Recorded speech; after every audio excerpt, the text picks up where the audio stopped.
Next ನ್ಯೂಸ್ಗೆ ಸ್ವಾಗತ. ನಾನು ಪ್ರೀತಿಕಾ ಬಂಗೇರ. ಬಿಜೆಪಿಯೊಳಗಿನ ಆಂತರಿಕ ಗೊಂದಲ ಈ ವಾರ ಬಗೆಹರಿಯುವ ನಿರೀಕ್ಷೆ ಇದೆ ಎಂದು ಪಕ್ಷದ ಮೂಲಗಳು ತಿಳಿಸಿವೆ.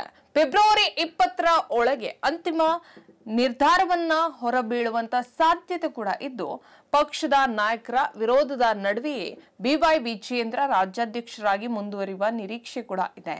ಇನ್ನು ಶಾಸಕ ಬಸನಗೌಡ ಪಾಟೀಲ್ ಯತ್ನಾಳ್ ಅವರು ಪಕ್ಷದ ನಾಯಕತ್ವದ ಮೇಲೆ ನಿರಂತರ ವಾಗ್ದಾಳಿಯನ್ನ ನಡೆಸ್ತಾ ಇರೋದು ಅಸಮಾಧಾನವನ್ನ ಸೃಷ್ಟಿಸಿದೆ. ಆದರೆ ಇತ್ತೀಚೆಗಷ್ಟೇ ಅವರಿಗೆ ನೀಡಲಾದಂತ ಶೋಕಾಸ್ ನೋಟಿಸ್ ಅವರ ಬಂಡಾಯಕ್ಕೆ ಕಡಿವಾಣ ಹಾಕುವಂತಿದೆ.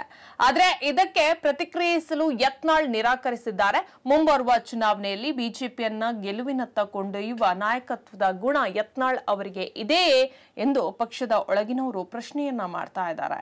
ಅವರನ್ನ ಪಕ್ಷದ ಅಧ್ಯಕ್ಷರನ್ನಾಗಿ ಮಾಡಿದ್ರೆ ಇತ್ತೀಚಿನ ಲೋಕಸಭಾ ಚುನಾವಣೆಯಲ್ಲಿ ವಿಜಯೇಂದ್ರ ನೀಡಿದಂತಹ ಚುನಾವಣಾ ಯಶಸ್ಸನ್ನು ಅವರು ಗಳಿಸಬಹುದೇ ಎಂದು ಹಿರಿಯ ಮುಖಂಡರೊಬ್ಬರು ಪ್ರಶ್ನಿಸಿದ್ರು. ಇನ್ನು ವಿಜಯೇಂದ್ರ ಬಿಜೆಪಿಗೆ 18+2 ಸ್ಥಾನಗಳನ್ನ ಗಳಿಸುವಲ್ಲಿ ಪ್ರಮುಖ ಪಾತ್ರವನ್ನ ವಹಿಸಿದ್ರು.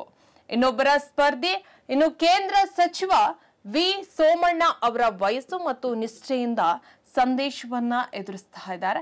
ಇನ್ನು 72ನೇ ವಯಸ್ಸಿನಲ್ಲಿ ಹಿರಿಯ ನಾಯಕ BS ಯಡಿಯೂರಪ್ಪ ಅವರ ಪ್ರಭಾವಳಿ ಕುಂದಿಸುವಂತ ಸಾಮರ್ಥ್ಯ ಸೋಮಣ್ಣ ಅವರಿಗಿದೆ ಎಂಬುದು ಬಹುದೊಡ್ಡ ಪ್ರಶ್ನೆಯಾಗಿದೆ.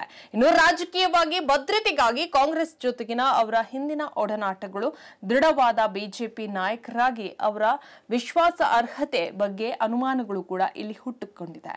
ಹೆಚ್ಚಿನ ಅಪ್ಡೇಟ್ಗಾಗಿ ನೋಡ್ತಾ ಇರಿ ನೆಕ್ಸ್ಟ್ ನ್ಯೂಸ್ ಕನ್ನಡ. ವಂದನೆಗಳು.